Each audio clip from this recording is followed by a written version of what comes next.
Ассалаумағалейкум. Біз бүгін бауырдан даярланатын торт тәрізді өте нәзік пеште піскен бауырды даярлаймыз. Ең алдымен 700 грамм бауырды сыртқы пленкасынан тазалап аламыз.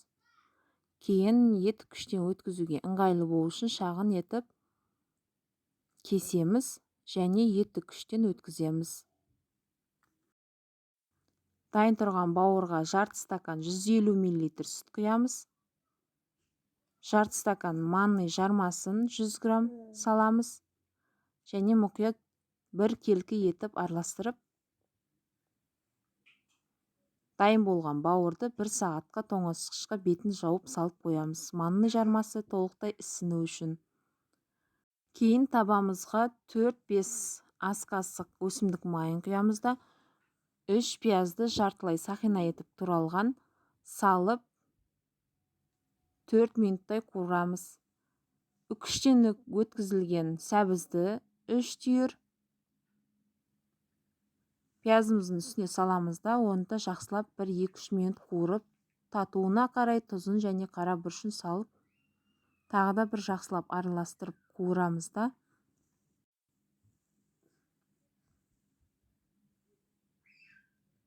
Табанын бетін 2-3 минутқа жауып қалдырамыз. Жартылай дайын болып қалған сәбізімізден пияздың астын өшіріп қалдырамыз да, соусымызды даярлаймыз. 4 ас қасық қаймақ пен 4 ас қасық майонезді салып бір келкетіп араластырып қоямыз. 1 сағат өткеннен кейін тоңазытқыштағы бауырды шығарып, татуына қарай тұзы мен бұрышын салып араластырамыз.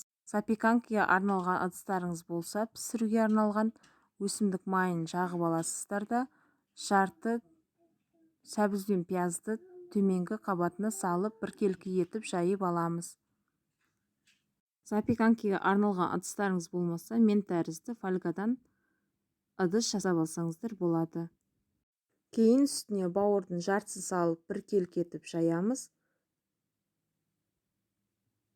Және соусымызды да жартысын салып, үстіне бір келкі етіп, кисточканың көмегімен тегістеп жағып шығамыз.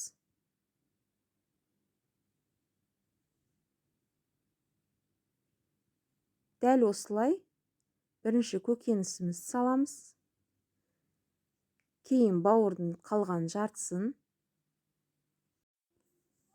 соусымызды да салып, кисточканың көмегімен бір келкі етіп жағып аламыз.